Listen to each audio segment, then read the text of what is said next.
Hello, everybody. Thank you for joining the Spiritism Talk series hosted by the United States Spiritist Federation every Saturday morning at 11 a.m. Eastern Time. I am very happy to host this talk by Joao Korngold, who will be leading our live today with the theme Love, Work, Wait, Forgive. Hi, Joao. How are you doing? Hi, Peter. Good. Very happy to be here. Great. So before we start, please allow me to introduce Joao. Joao Korngold is one of the founders and directors of the Spiritist Group of New York and the Spiritist Alliance for Books. He began studying Spiritism more than 25 years ago and has been one of the directors of the mediumship meeting at SGNY for the past 20 years. He is also responsible for the study groups that focus on the basic books of Spiritism and the Andre Luiz Collection. He gives talks on Spiritism in Portuguese and in English. Joao Korngold is an engineer and works as a banker. Please take this opportunity to send your questions during the presentation using the chat window. Joao has reserved time to address your comments and questions once he concludes his presentation. Joao, it's all yours. Thanks, Peter. Um, so, what are these four words? Love, work, wait, forgive. Where did they come from? They came from Abigail to Paul of Tarsus, that at that time was Saul of Tarsus, during an out of body slash dream experience he had. But why did she come to him and why did she say these words? And how can we use these words for our daily struggles in the present days? So to get there, let's start telling a little bit how did Paul, still Saul of Tarsus, arrive at this moment in his journey. Uh, of course, this is all based in the book Paul and Stephen by the Spirit Emmanuel through the psychography of Francisco Xavier, one of the most important Spiritist books, and uh, and one of the books that you need to read if you want to understand better Spiritism, if you want to understand better our journey, our needs, and uh, the necessity of uh, following the teachings of Jesus in a way that it can help us grow morally and intellectually. So, Emmanuel says in the introduction that he doesn't try to tell Paul's story according to what is known in the Gospels and in the literature. He tells it from the spiritual point of view. And we understand and we know that Emmanuel is a disciple of Paul. So he heard probably from Paul's directly his story and the recollection. So the story starts with Stephen, still named Jeziel, that his father, a Jewish family in the Corinth in Greece, that the father is killed. Jeziel is arrested, become a slave, goes to work in a boat as a slave, as a rower, treats a Roman that gets sick with a serious disease, get contaminated because of the attention that he gave to this Roman called Sergius Paulus. He is freed, uh, but he's very sick. He's taken to the the house of the way where Peter and James were already working, and he's treated there. He finds healing. He gets in contact with the Gospels of Matthew, or Levi, as it's called in the book, and is completely transformed and starts disseminating the teachings of Christ in a way that it differentiates him from the others that are teaching the words of Christ in early Christianity. At the same time, his sister Abigail escapes from prison to go living with a family in the outskirts of Jerusalem, in the little place called Jopp. Then we move to Saul. Saul is a Pharisee, and a very brilliant Pharisee, young person, starting to gain recognition, starting to gain opportunities to speak and to talk about the Torah in the synagogue, in the temple in Jerusalem. Paul meets Abigail, still Saul meets Abigail, falls in love with her, starts courting her. But with the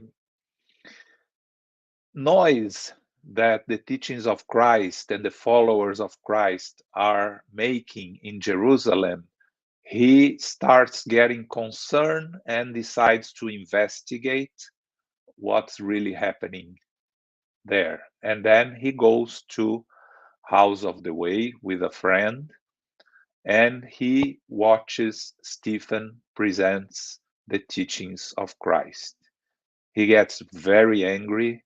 He tries to argue with Stephen because that's what he is used to do, right? The Jewish tradition of discussing the Torah is something that is present from the early days until today, right? The rabbis discuss the Torah and the different views and interpretations of the Torah. So Paul was a very good speaker and a very good scholar of the Torah. It starts discussing with Stephen. Stephen very calmly argues with his truths against Paul, and he's so convincing that Paul gets very angry because he wasn't used to being beaten in discussions like that, and he lives there, decided to persecute all these followers of these new beliefs that are spreading, the followers of the Christ, of Jesus of Nazareth. For those that have been watching the series Chosen, you see many times how Nazareth is despised as a place, and many people talk about Nazareth as a place that nothing good comes out of it. But in this persecution that Paul starts, and again, still Saul, but we're going to talk about Paul because it's the name of the title of the book. And a side note, Paul in Latin means humble, little. Okay, that's the original in Latin, Paulus, the name that comes from Latin. The persecution starts, and he's focused on Stephen, very angry and unable to accept Stephen's words and defense of Christianity,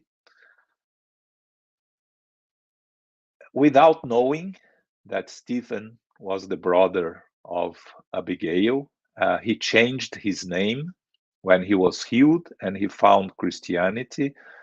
Peter told him that it was important for him to change his name because if he went back to his old name, Jeziel, he could risk being caught, and he was a slave and being brought back to slavery. So he decides to change the name of Stephen. Abigail has completely lost contact with him and has no idea where he is, and he doesn't also know where Abigail is. So in this persecution that Paul does against Stephen, he ends up convincing the Sanhedrin to arrest all the workers. So they go there and arrest Stephen, they arrest Peter, and they arrest some others. Paul was a disciple of Gamaliel, one of the most well-known and wise rabbis of the time. Gamaliel had contact with the teachings of Jesus and was sympathetic to the teachings without embracing them, because he said he was too old to change his ways, but he was sympathetic. So Paul, with all his anger and persecution of the followers of Jesus, faced the resistance of Gamaliel in the Sanhedrin. He wanted all of them to be killed. Gamaliel ends up convincing him to free Peter and the others, and Paul said, "I agree, but Stephen has to be punished with death." So Stephen is condemned to death, to be stoned, as was the tradition at that time. It is a public spectacle, and Paul very proudly invites Abigail to watch his triumph in the fulfillment of the law of Moses. That's how he saw it. Again, Paul didn't do it out of hatred or out of a pure evil. He was doing this work because he truly believed he was following the Mosaic law to the letter. And the Mosaic law, by his interpretation of the Torah, didn't allow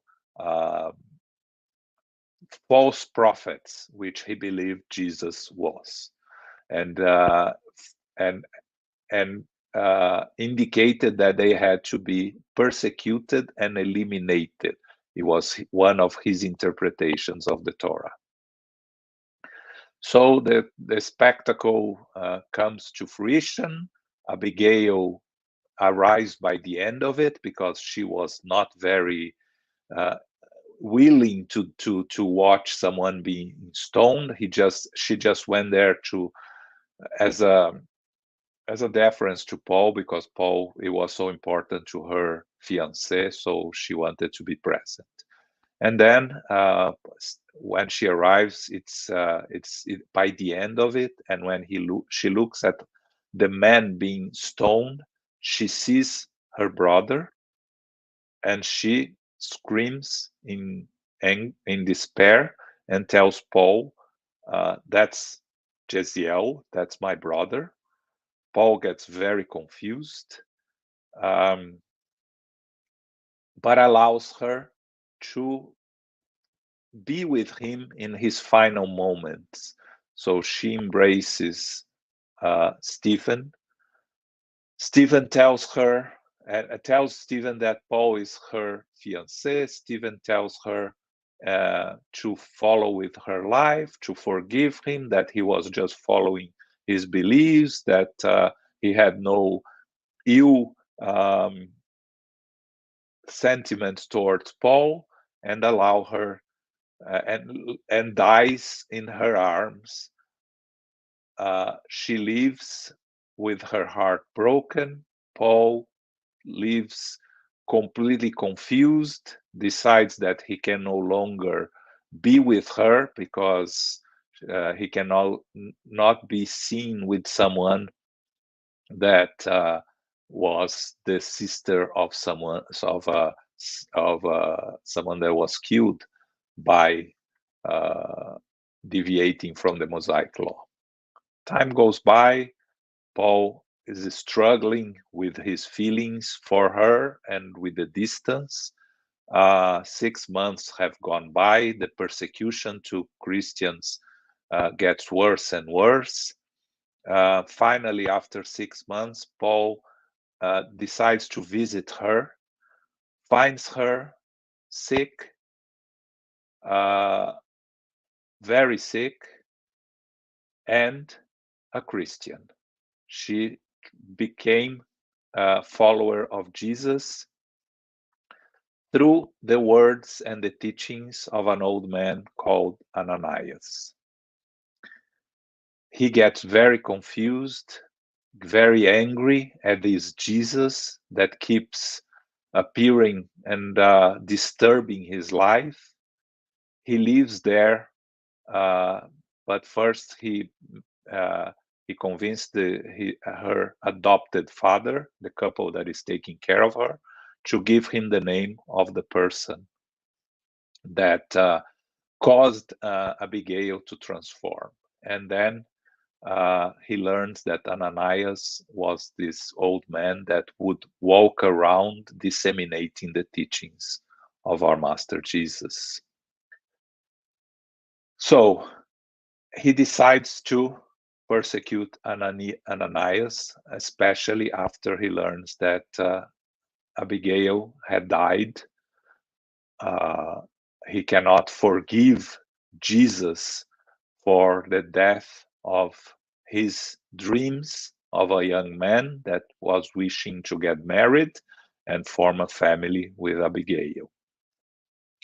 So he convinced the Sanhedrin to give him certificate, a document that allows him to go to Damascus, that he discovers is where Ananias is, and to arrest Ananias and bring him to Jerusalem. So he goes there through the desert in an excursion with some workers, some of his serfs, and during the walk, during the journey, when they are arriving at Damascus, not very far, but still in the desert, he goes through all the trip with a lot of doubts and a lot of questions in his mind, and he feels very uncomfortable, doesn't understand why he's so uncomfortable with everything that is happening to him, why this man, Jesus, continues appearing in his life. And in the middle of that, suddenly a very bright light appears out of nowhere. He gets overwhelmed by the light, doesn't understand, falls from the animal, and when he's there in the sand, he sees a majestic figure appearing in front of him, a figure of light, a very beautiful man with a Nazarene figure. And this figure, this person, comes to him and says, "Saul, Saul, why do you persecute me?" Saul gets he's completely overwhelmed by everything that is happening. He asks, "Who are you, Lord?" And he says, "I am Jesus." And Paul immediately understands that everything that he's been doing in his life had all the connections with this person, this so-called Messiah at that time. But the one thing that is very interesting that happens to Saul, and that we need to reflect here is that when he sees Jesus and he understands the mistakes of his journey, he immediately completely changes his focus. He understands that he's been doing all the wrong choices, and he understands at that moment that he has to dedicate his life to disseminate the teachings of Jesus. So, guilty does not paralyze him. Of course, he feels guilt by everything that he has done. Of course, he feels embarrassed by all the actions that he has taken. But contrary to most of us who gets paralyzed by guilt, who doesn't know what to do with these situations, these mistakes we made in our past, Paul immediately changes his focus and asks Jesus, "What can I do?" And Jesus tells him, "You go to Damascus and you wait there for further instructions." And then Jesus leaves. Paul starts crying inconsolably. People around him that had seen something happening didn't understand anything, think that the sun and the desert, the heat, the sun affected him, that caused him to lose, to get sick. They ask him what's going on with him, and he says, "I'm blind. I saw Jesus." And then they are convinced that he became crazy. So they decide to, he asks his most faithful servant to take him to Damascus. The others go back to Jerusalem, and he goes with this servant to Damascus. This servant puts him in a place, hostile type of place, where he stays 3 days by himself, completely blind, and then, but reflecting on his life and reflecting, he's not in anguish, he's not in pain. He's just overwhelmed with all that happened, but in a very positive state of mind, in the sense that he's at the mercy of the will of the Master Jesus. After 3 days, Ananias came to see him. Jesus tells Ananias to go and meet Paul and heal him. Ananias, of course, very surprised to have to go and meet his persecutor, but he goes to the place where Paul is staying, and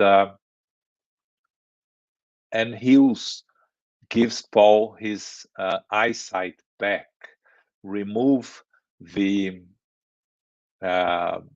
veil that covers his eyes, frees him from really see the reality of our eternal spirits. Paul is very thankful to Ananias. Ananias take him to the place where the Christians in Damascus meet every day to discuss the teachings of Jesus. He goes to the synagogue, tries to tell them that he is transformed, that he believes that Jesus is the true Messiah.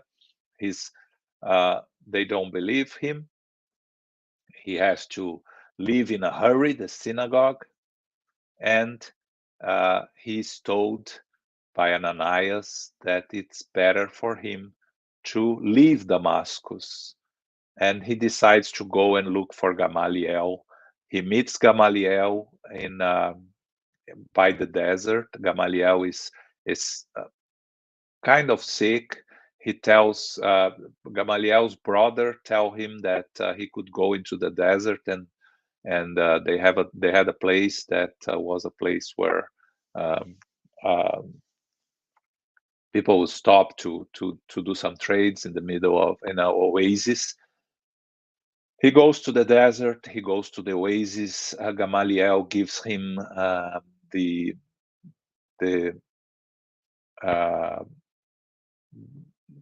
writings of Levi, Matthew, that he had with him, and Paul takes with him, meets a couple, Prisca and Aquila, that are living in this oasis. He doesn't identify himself. He learns that they are running away from the persecutions.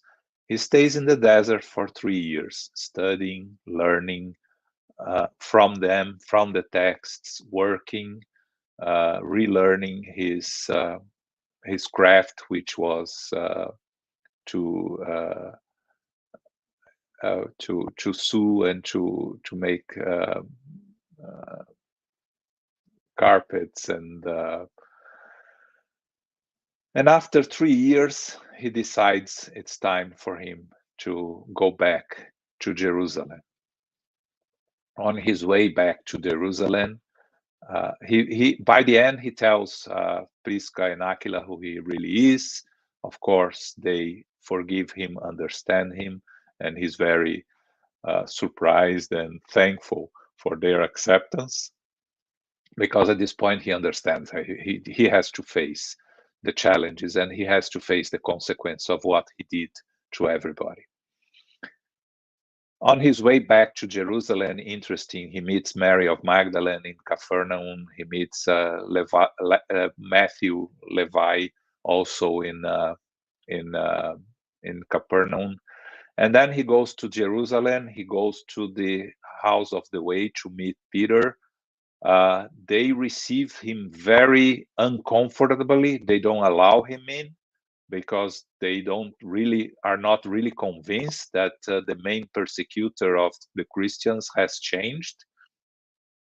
So they ask him to wait. And Paul at this time it's sick by the struggle of the journey, walking from the desert and going back to Jerusalem. They send Barnabas to meet Paul, because Barnabas didn't meet Paul in the beginning when Paul came to the house of the way. So they thought that Barnabas would be more impartial, to really be convinced that Paul has changed. Barnabas meets Paul, is convinced that he's changed.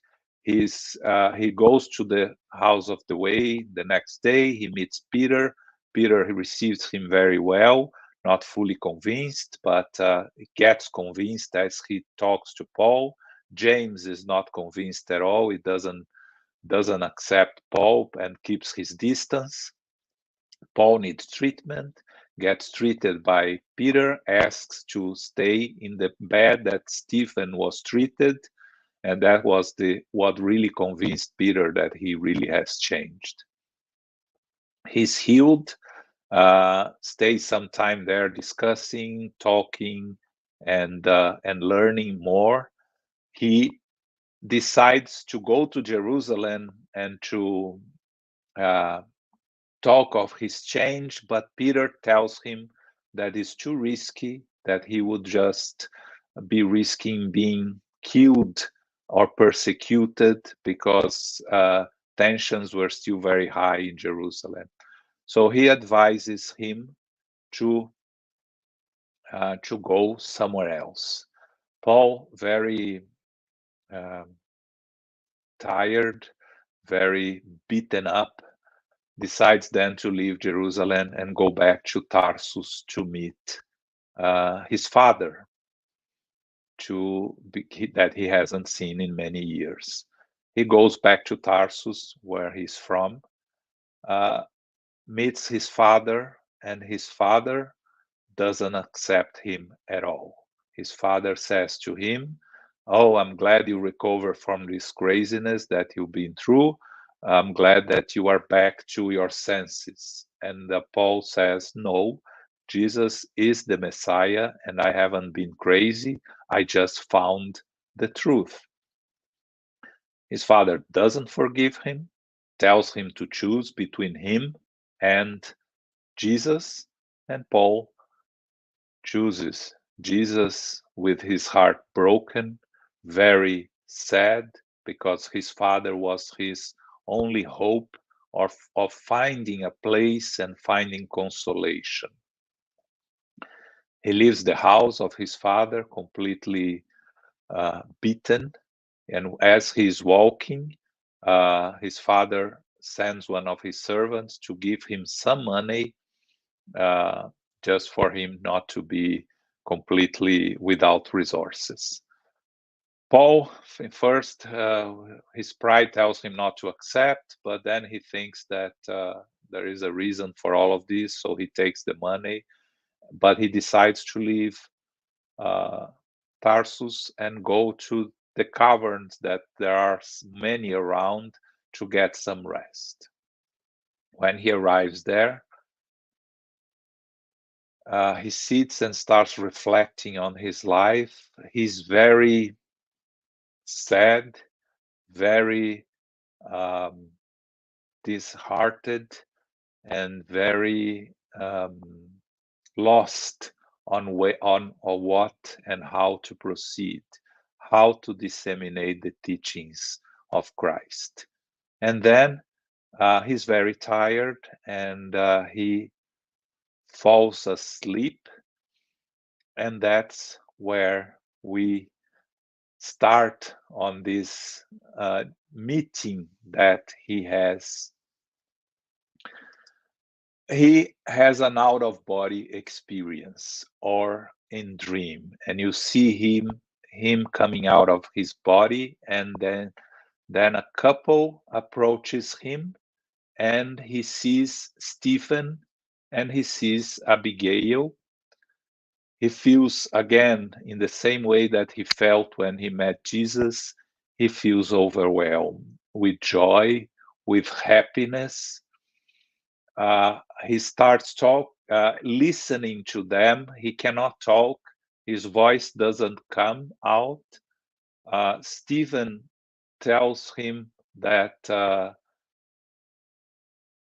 not to focus on the past, that everything that happened in the past stays in the past, that he has to focus on the teachings of Jesus. And he's very, really doesn't know what to say. He's so happy and overwhelmed with everything that he's seeing and it's happening to him.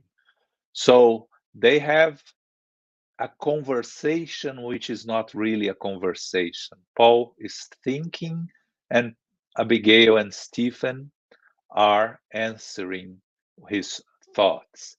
Stephen tells him that he's been following him in his journey since he met Jesus, and he would continue to be with him. When they are preparing to leave, Paul tries to make his thoughts organized, and Stephen leaves, Abigail's still there, and Paul starts asking questions to Abigail to receive her advices on how to proceed on his journey. And the first question that he asks her is, what could he do to acquire a perfect understanding of Christ's designs? And her answer is love. Because what is Paul's situation up to that moment? He has a very good understanding of the Mosaic law through the teachings that he received since his youth and in the temple and the synagogue. He learned a lot about Jesus' teachings and have studied these Jesus' teachings for the past 3 years in the desert and through conversations with Gamaliel first and Prisca and Aquila in the desert, with Peter in the house of the way. But all of these teachings are in his mind, but still not in his heart. So what Abigail is telling him is, all these teachings, all this knowledge that you have to go from your mind to your heart. It will take some time for Paul to fully acquire this capacity. He stayed. We are not going to continue with the story after this meeting with Abigail, but after this meeting, he stayed in Tarsus for 3 years working with the money that his father gave. and studying and working. After that, he went to the Church of Antioch with Barnabas to disseminate Christianity, but he couldn't really talk with all his knowledge. It took him some time for him to be able to talk from the heart and become what he really became, which was a fully disseminator of the teachings of Jesus with his heart. So, love. What does really Abigail one means with the word love? Love is a word that is very that is used nowadays in different senses. We talk about loving our food, loving our animals, loving the movie, so and loving our parents and loving our children and loving our loved ones. It's a word that is used in many different ways without us fully understanding the meaning of the word. If we go to Greek, there are several different definitions of love. And I think it helps us understand the different types of love that we feel and that we have to learn the difference as we try to make love become a part of our journey and of what we really are. So the first love, which is the love called eros in Greek, is the passionate and romantic love. Is when you fall in love with someone, it's not really love, it's passion. It's the attraction that you have, which is a mixture of sexual attraction, uh, intellectual attraction. It can be a lot of those things, but it's not true love. It's really in the sense of attraction. So that's eros in Greek. The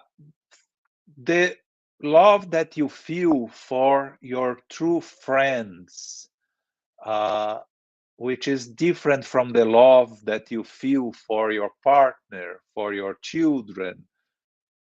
It's called in Greek philia, which is the relationship, the intimate relationship that you have with your true friends. It's a different type of love. Then you have the one called ludus, which is the playful and seductive love. It's the love that you are when you are trying to conquer someone, when you're trying to seduce someone, when you are, as they say here, playing the field, right? This is what ludus is. It's also a different type of love. The love you feel for your parents or children, for your loved ones, for those spirits that come to your family on our eternal journey as those that are able to help and to walk the journey with us, those that are connected to us through several incarnations, being our children, our parents, our siblings. The love we feel for them is called storge. Then, one of the most important loves that we have to have, without it, we are not able to love anyone else, is the called philauthia, which is the self-love, the love for ourselves. Until we understand and accept ourselves with our qualities and our imperfections. We fully embrace who we are with our imperfections, our need to improve, but also with our abilities to be of service to others. The true self-love, the philautia, we are not going to be able to exercise all other types of love because it starts with us. That famous phrase that we have to When we are in a plane, if the masks fall, we have to put first our mask, and then we help those around us, our children. It's in reality, that's it. We cannot help others, we cannot love others if we don't have love for ourselves. So self-love is fundamental. We need to learn and exercise and appreciate ourselves with our imperfections, with our shortcomings, and with our qualities. We have to be proud in a positive way, not in a way that harms ourselves, but proud in a positive way of our achievements and our qualities and our ability through those uh, qualities to help others. Then you have the pragma, which is committed and companionate love that you have for your partner or for your companions in your journey. It reaches a stage where this love is a love that is going to stay through your journey. It doesn't need to be a love with a sexual connotation any longer. It's a committed and compassionate love in the sense of you are working and you are on this journey together, and you understand and accept the limitations of the others that are walking with you, but also you admire their qualities and you understand their value. Uh, there is a saying that a couple that is living together are really united when both of them are not looking at each other, but are looking in the same direction. So that's the committed and companionate love.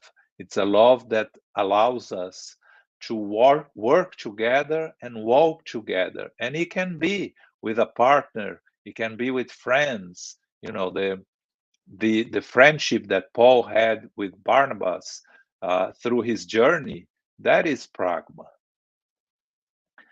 And the final one, and the most important one, is the agape. The agape is the empathetic and universal love. Is the love that one day we, when we become perfect spirits, will have for all our brothers and sisters, for all of our the universe, the worlds, the animals, the plants. It's the objective. It's the end game that we have to aspire. But to get there, we need to go through all the others. So what Abigail was telling Paul was, for you to walk towards agape, you have to learn to go through all these stages of the true love. So it's important for us also to reflect on that as we continue our journey, where we are in our understanding and practicing of true love in our hearts in all these 7 stages. And then Paul continues on his conversation with Abigail. He asks her, but how could he proceed in order to grow richer in divine virtues?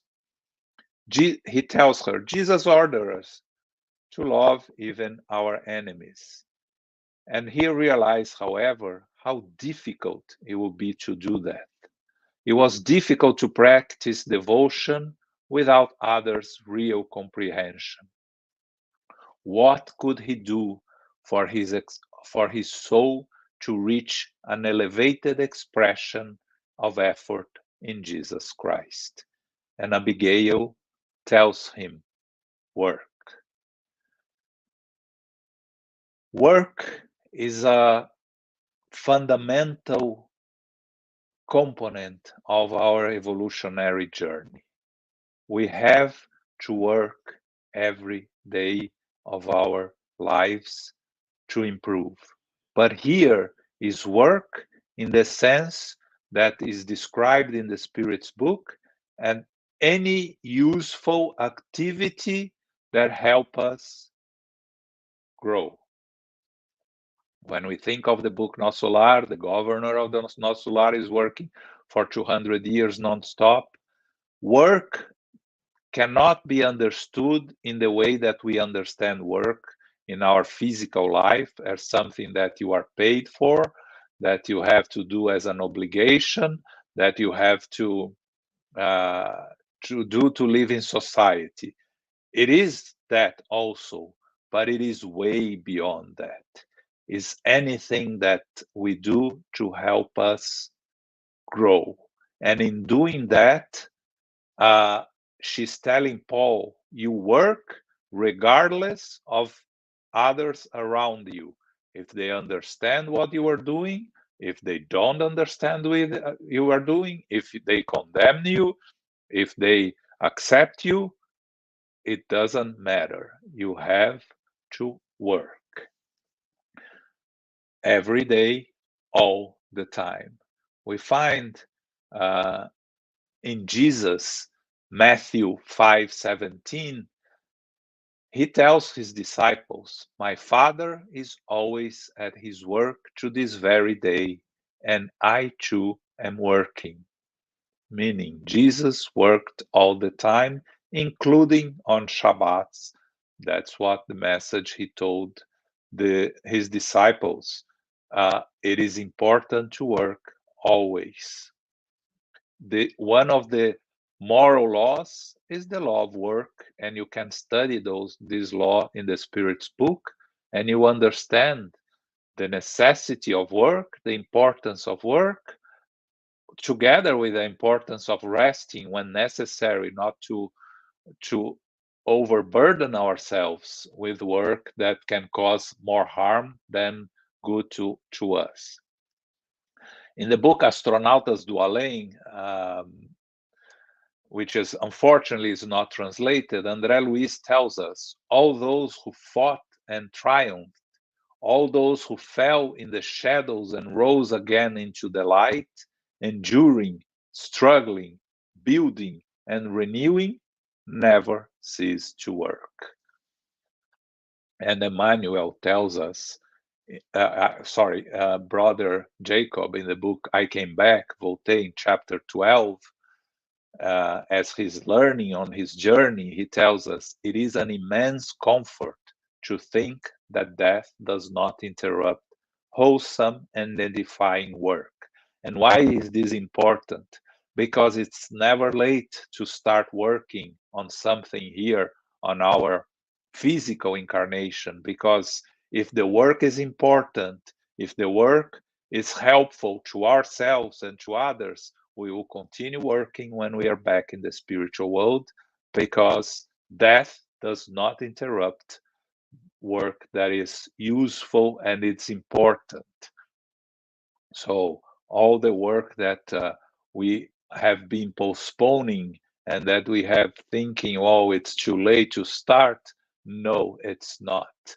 We need to continue working for our moral and intellectual evolution. But Paul continues and asks, what measures could he adopt against such destructive discouragement? Because what he's facing is attacks from all sides.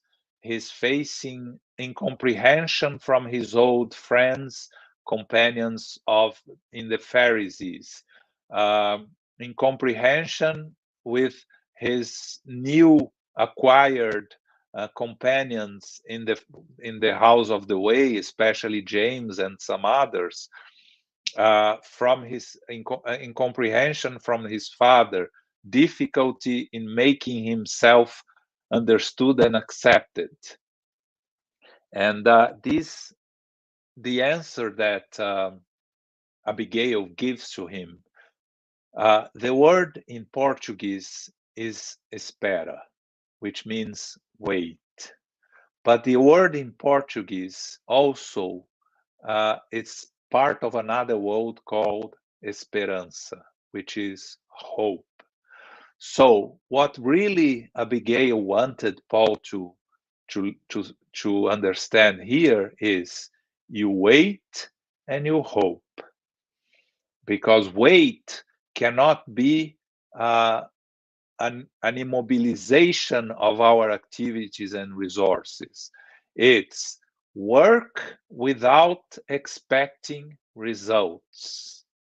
Have hope that your work will bear fruits, even if you won't be able to see it during your physical life.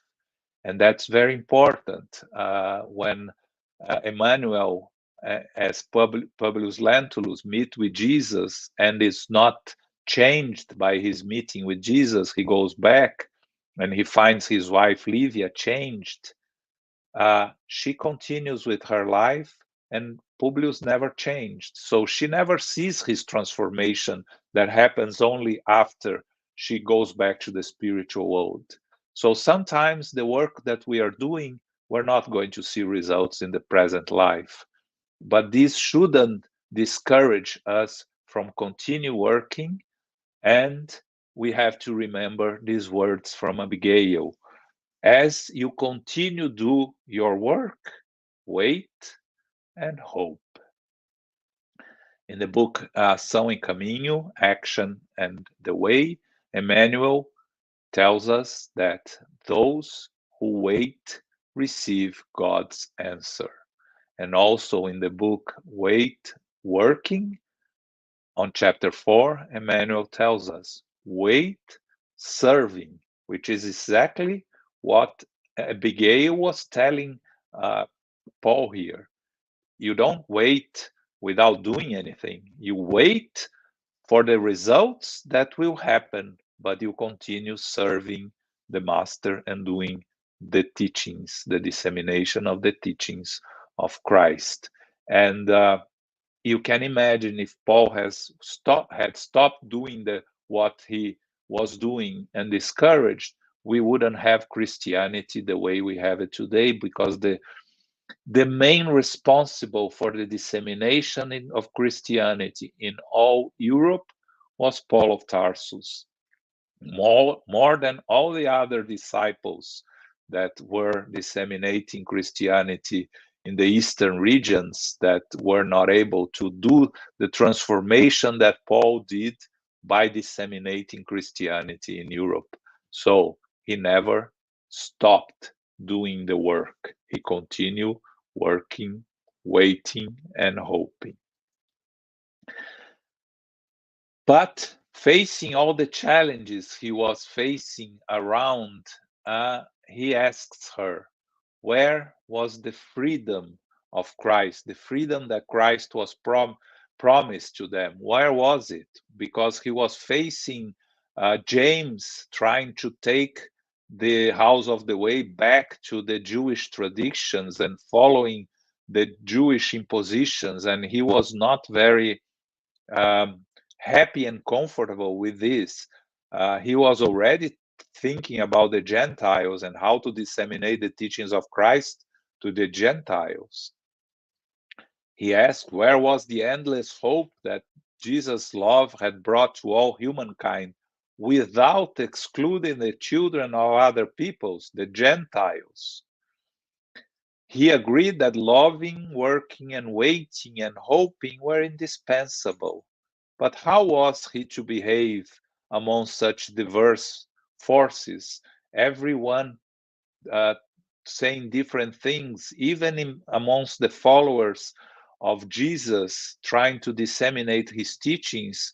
A lot of controversies, a lot of differences, a lot of difficulties. How could he proceed with his work? How was he to reconcile the grand lessons of the gospel with human indifference? And the final word that she gave to him, forgive. Again, work, wait, And if you see incomprehension around you, forgive. But because forgiveness is something that helps us. It doesn't matter who you are forgiving, if the person accepts or do not accept your forgiveness. Forgiveness is not for them, it's for you. It's to clean yourself of any ill sentiments towards those that are have caused you harm or trying to harm you or do not recognize your work. Forgive. Forgive and move on, as Christ told his disciples. Go and preach, and if they don't want to listen to you, clean up your feet and move on to the next town. Forgive always. Jesus answered, I tell you, forgive not 7 times, but 77 times. This is in Matthew 18:22. So Jesus told us, forgive always. And when one of the disciples asked him, but how can I forgive 77 times when I arrive there? Is it over? And Jesus said, forgive 77 times each offense. So it's an endless forgiveness. Emmanuel tells us in Mentores e Ceaeiros, in the chapter 3, Progress and Forgiveness, progress is truly the victory of forgiveness. So you are only going to achieve progress if you are able to truly forgive all those that caused you any harm. And also, Emmanuel tells us in the book Friend, forgiveness and tolerance are levers supporting our inner peace. We won't find inner peace without fully being able to accept forgiveness, to make ourselves through forgive and find tolerance in our journey. So these 4 words that Abigail leaves to us, gives to Paul and leaves to us: love, forgive, work, wait. How can we use those words on our daily lives? Let us reflect, because Paul did exactly what she told him.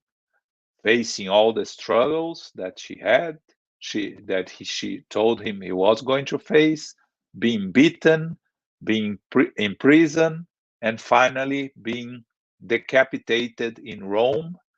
On the end of his journey, he went back to the spiritual world, and he was received by Jesus, Stephen, and Abigail. What is the lesson here? It is possible to change our journey during the present life.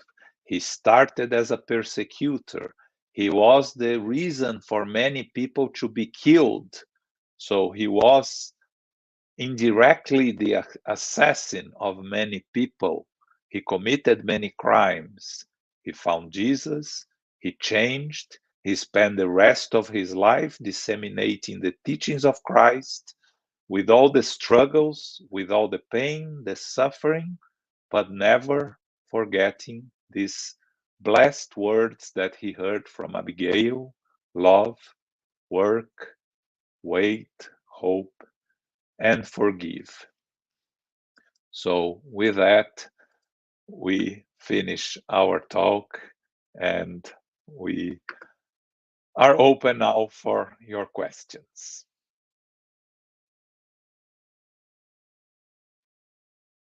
On mute, Peter.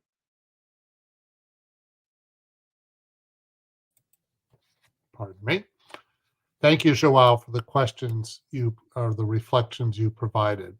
Before we get to the question and answers, I have 3 announcements.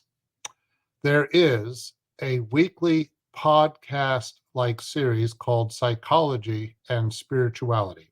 A Bridge to a Better Life based on the works by Joanna de Angelis. There is a new episode every Friday at 6 p.m. Eastern Time. The Psychology and Spirituality weekly talks based on the works of Joanna de Angelis will offer a safe space to confront, compare, correlate, and expand spirituality concepts from a psychological lens, bringing action, insights, actionable tips, and real-world advice to help you lead a better life. Please subscribe to receive notifications of new episodes at the USSF YouTube channel. Second, the U.S. Spiritist Federation has launched a new Spiritist app called Be My Hope, available for download either on the App Store or on Google Play. This brand new app offers uplifting content and a collection of videos, daily messages, and audio materials. Download it now. Finally, on the screen, please note there is a QR code. If you want to help the USSF produce more publications and promote Spiritism to everyone, please scan the QR code on screen for your donation. We are now open for questions and comments.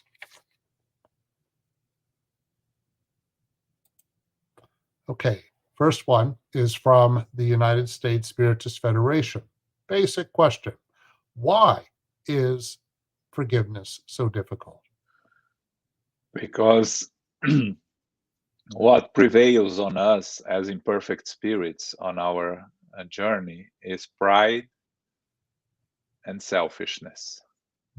And in order to forgive, we have to overcome these two plagues, as the Spirit's book, the Spirit tells us in the Spirit's book, these two plagues of humanity.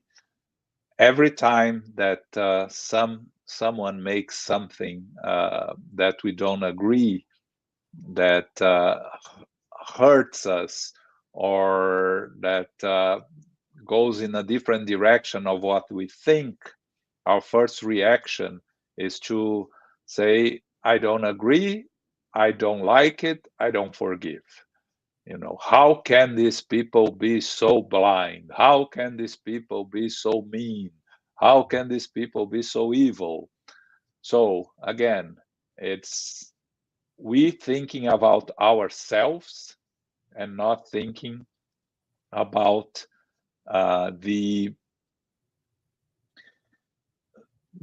our eternal journey as eternal spirits, right? Because if we understand that we have to learn and achieve and eliminate our imperfections, and we accept that, we have to accept that all those around us have to do the same, and they all have their own struggles. So whenever someone is causing you harm, many times it's not personal, it's just who they are, and it's just their own imperfections.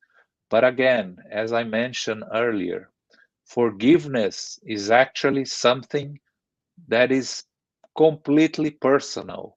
It only matters to us, to the person that needs to forgive, because the forgiveness is the self-healing of a poison that we have inside ourselves. Mm-hmm. It doesn't matter if the person that hurt us accept the forgiveness or not. It doesn't make any difference for us. They will have to face their own challenges and consequences. Like Chico Xavier told us once, when you hate,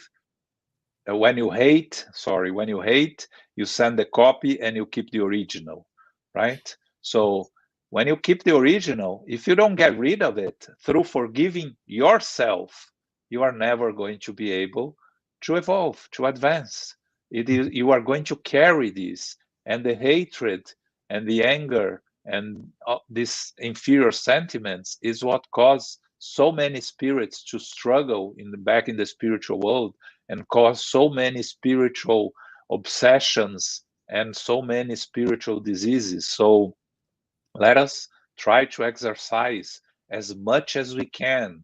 Again, it's an exercise, it's a practice, it's a daily practice. And normally, what I say is we cannot start by forgiving the huge acts against us. We have to start trying to forgive the little things, right? Someone bumped us in the street, into us in the street, a stranger. Immediately, our reaction is to get angry at them. Let's start by that. Let's not angry. Let's forgive them immediately. Oh, maybe they were not looking where they were going, or maybe they're having a bad day. That's it. Let's start with that. By practicing that and building on that, we have to reach a point where we will be able to forgive every act against us. So when you were stressing the importance of working all the time, one way to do that could be for us to examine and confront all the ways in which our struggles with forgiveness occur in either subtle or not so subtle ways. Yes, and watch Psychology and Spirituality. It's Exactly. Joanna de Angelis is a very good teacher on how should we learn to forgive. Yes. Okay, next question. U.S. Spiritist Federation. Can you talk about the different types of forgiveness and how this can help us? I'm not sure there are different types of forgiveness. I think there are more. I think there are more difficult things to forgive and easier things to forgive. But forgiveness is forgiveness, right? Okay. Is to overcome something that is hurting us, that is causing pain to us, to overcome the pain, overcome the hurt, and not harbor any ill feeling towards the person or the situation that caused us to be hurt. So I think that it's one type of forgiveness, different degrees of the need to forgive, in the sense that simple things are easier, and we have to start somewhere, as I just said in the other question, right? Again, we cannot, if we are going to try to solve all our imperfections in one physical existence, we are going to fail miserably. We cannot. There are too many. So Right. let's choose one or two and focus on them, but work hard. Because if we leave this present existence being able to overcome one of two or three imperfections that we had, we already made a lot of progress, and the effort is what really matters in the end. The true spiritist is the one that tries every day to improve oneself against the previous day. Okay. Can you elaborate just a little bit about what the gospel according to Spiritism says about forgiveness versus forgetting? Do we forget when something happens to us? How is it? We never really forget, right? Because we are eternal spirits. Everything that is important, because if something is not important, we don't need to forgive, because it doesn't cause any harm to us. So forgetting or not forgetting doesn't make a difference. But if something is important, it causes us to get angry, sad, in pain, it's something we won't be able to forget. Now, the difference between forget and forgiveness is we need to be able to look at this situation without feeling ill, without feeling pain. So the stage from feeling hurt to fully forgive, it has to go through a stage called indifference, right? So from hatred to love, you go through indifference. You don't change hating someone to loving someone without going through the indifference. And the indifference means when someone that cause you harm. You cannot see that person. You cannot be in the presence of the person. You still feel ill sentiments towards that person. You clearly have not forgiven. But if you can be in the presence of that person and that person means nothing to you, you feel no sympathy but no antipathy, you reach the stage of indifference. So you are walking towards fully forgiveness. So it's a path. But forget, when you reach the stage of indifference, you forgot. It's not important to you anymore. It's still there. You not really forget anything, but you forgot. So you can walk towards forgiveness from there. Okay, thank you. That's very important. Okay, next question. U.S. Spiritist Federation. Paul's journey took a lot of courage and humility. Joao, any thoughts on why so many people struggle with humility? Because as imperfect spirits, to be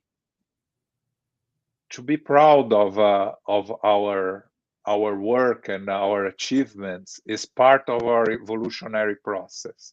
To defend ourselves from the primitive state when we were, struggling to survive, trying to find food and trying to mate, we developed this sense of self-defense, of defending ourselves first. And with that came pride and selfishness, because we had to think about ourselves, to defend ourselves, to survive. And by building on that, we ended up with these distorted views of ourselves and overimportance that we attribute to ourselves. And for us to fight that and to overcome that, we need to learn humility. People struggle with humility. We all struggle with humility because we are imperfect spirits, because we haven't been able to get rid of selfishness and pride on the negative aspect that harms our life. Normally, we think of ourselves first, second, third, and fourth. And then fifth, we start thinking about others only if that doesn't cause us any harm. Otherwise, we won't. So until we continue with these thoughts and with these sentiments, it's going to be very hard for us to find true humility. But again, it's not going to come overnight. It's an exercise. You see that Paul here, when he met with Abigail, he had 3 years working on that, and he wasn't humble yet. He was being hurt by every people around him, and he was feeling angry and frustrated. So he didn't find humility in the beginning. He found in his journey, of course, with a lot of courage. Yes, you have to have courage, but humility is a journey. Right. Okay. All right. Next question. It is interesting in some ways. It is interesting that in some ways, Abigail seems to resemble Livia, Senator Publis's wife from Emmanuel's book 2,000 years ago. Are they similar? Yes, we can say that they are like-minded spirits, right? They found Jesus and they follow the teachings of Jesus immediately. It's something that came very natural to them, right? For those that haven't read, it's another of the fundamental books of Spiritism. Is 2,000 years ago, the story of Emmanuel as Publius Lentulus when he met Jesus in the middle of the book, when he was looking to a cure for his daughter, and Livia, through the cure of her daughter and his daughter, found Jesus through a worker of the house and followed Jesus from the beginning. Emmanuel, Publius Lentulus, never understood, but ended up finding Jesus by the end of his journey also. So yes, it's another book we should read. Abigail really resembles Livia, of course. And it's interesting that it's not in the books of Emmanuel, but Publius Lentulus met Paul briefly when he was going through one of his, after Livia had died, he was walking, he was in a journey in Rome, and he met Paul briefly. And it's told by Clovis Tavares in one of his books that he tells this, he analyzes the works of Chico Xavier. That is fascinating. Okay, another one from the U.S. Spiritist Federation. Of the 7 different definitions of love, is self-love the most important? I don't think any of those are more important than others. They are all important. But I think that without this one, we are not able to do the others. Because if you don't love yourself, you are not able to love anyone else. Mm-hmm. You are always envious of others, angry at others, even those that love you, that you are supposed to love, your family members, your partners. If you don't love yourself, you are never going to be able to love anyone else. So the journey starts there, but it is as important as all the others. Of course, agape is the most important in the sense that is the final destination of the journey. But to get there, all of them are important. It's important that you love your partners, you love your family, you love your friends. All of them are learning experiences that build on our character. Okay. All right. Thank you. In what ways can the combination of love and work help to liberate us?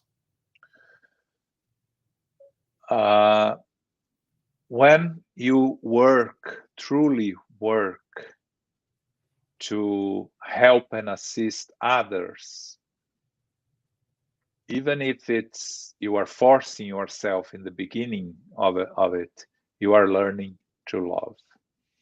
So work first, love will come later.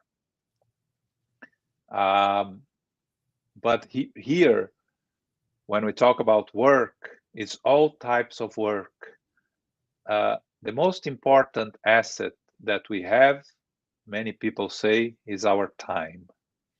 When you dedicate your time to the assistance of others, you are practicing love, even if you are not aware that you are practicing love. So the combination of work and love is something that comes naturally. We don't need to question ourselves if we are doing the work, forcefully doing the work. We have to do the work because that's what Jesus asks me to do, because it's my obligation. Maybe that's how we started, and maybe with discipline and commitment, eventually you become part of who we are, and that love will come with it. So the combination will come naturally if we do the work. So you could say that the depth of our work is driven by love in many ways. Is that yes. fair way to put it? Mm-hmm. Yeah, love will be the consequence of the work, natural consequence. Right. Okay. Yes. I do see a comment from Joao, Jasada Korngold. In a culture that we want immediate results and answers, it is very hard to learn to wait patiently. What do you think? Yes. And nowadays, with the instant access to information that we have, and especially with the segmented sources of information, people from on different sides talking about having their different views and not listening to others. It is difficult. Yes, it's hard to learn to wait patiently. But we have to always go back to remember that we are eternal spirits, that Jesus is in the direction of this planet, that Jesus is responsible, that nothing happens without the guidance of our Master Jesus, the governor of the planet. So it's on us to learn to wait. If we cannot change, to wait patiently for the results to come, but not being discouraged and continuing doing the work. Yeah, and the development of technology that allows us to get information faster doesn't mean we have to be in a hurry either. Yes, that's a very good point. Not be in a hurry. But not Yes. in a hurry. Yeah. Yes, very good. Okay. All righty. This will be, I think we have time for one more question. So let's see what we have.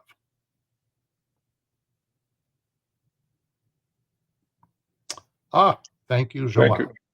Thank you, Luis. Thank you for your audience. Okay. All righty. So thank you very much. And thank you everyone who was watching today and those who have been following our weekly Spiritism Talk series. Next Saturday, we will have representatives from regional Spiritist federations talking about embarking on a journey to wellness. Joao, before we close, can you please say a prayer? Sure. And we elevate our thoughts. We try to embrace the teachings we have received today. Try to reflect on them. Try to make an effort to make them be a part of our daily lives, of our journey towards perfection, that we may be able to disseminate the teachings of our Master Jesus to all our friends, our family, and especially for those that think differently than us, that cause us harm, pain, and suffering. That they may all receive our vibrations of love, fraternity, understanding, that we may have a week of peace, of blessings,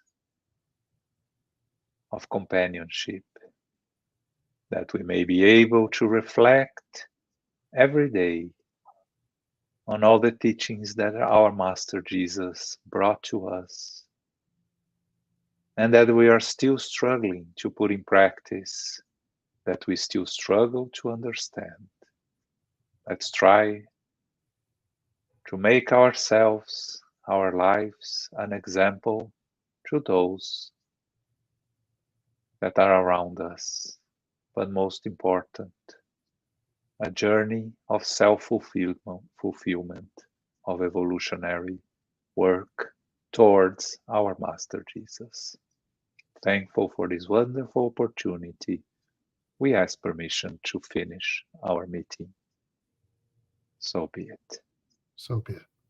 Thank you, everyone. Many blessings to all of you.